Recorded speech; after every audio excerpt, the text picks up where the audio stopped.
우리 주변에는 수많은 아동과 청소년들이 있다. 그리고 그들 중 누군가는 아르바이트를 하고 누군가는 다문화 가정에 속해 있다.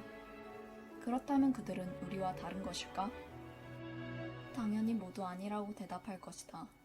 하지만 그들이 받고 있는 차별 대우를 우리는 알지 못한다. 그들을 향한 폭력을 우리는 무시하고 있는 것이다.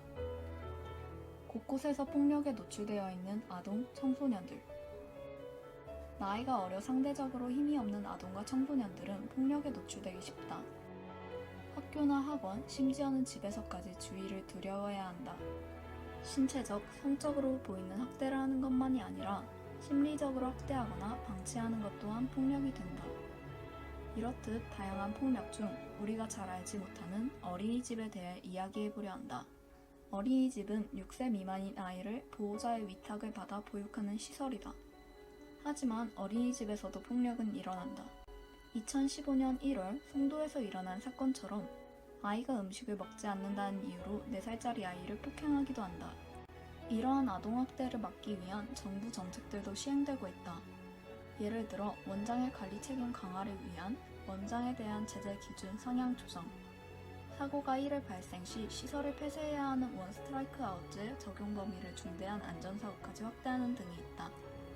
이를 포함해 어릴 때 폭력을 당한 사람들의 80% 이상이 20대 초반에 최소 한 가지 이상의 정신적 장애를 가지고 있었으며 나이를 먹어가면서 범죄를 저지를 확률이 높아진다는 조사 결과가 있다.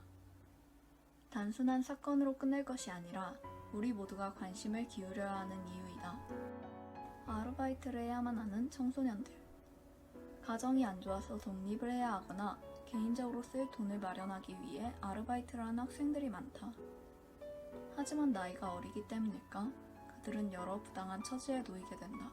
어른들은 청소년들의 아르바이트를 용돈벌이 정도로 폄하하며 나이가 어린 노동자라는 사회적 취약성 때문에 그들을 함부로 대한다.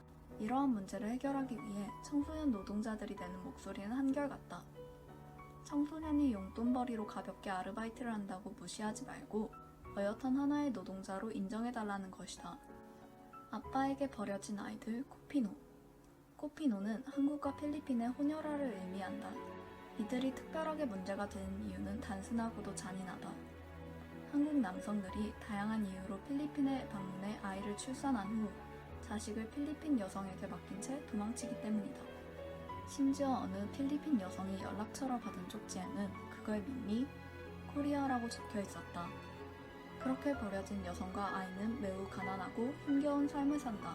빈민일 뿐만 아니라 코피노인 아이는 혼혈이란 이유로 필리핀 학교에서 괴롭힘을 받기도 한다. 이것이 화두된 것은 한 한국인이 만든 블로그 덕분이다. 코피노 아빠를 찾습니다 라며 코피노 아버지들의 사진을 게시해 놓은 블로그다. 행여 누구에게 들킬까 화내며 사진을 내려달란 사람들이 많지만 그들이 자신이 버리고 온 가족들과 합의를 하기 전까지 내려주지 않는다. 한국 정부가 아이들의 국적 취득, 양육비 지원, 국내 취업 알선 등을 위한 노력을 하나도 해주지 않기 때문에 개인이 나선 것이다.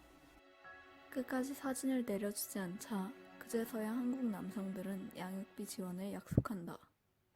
아이가 아빠를 찾는 것은 당연하다.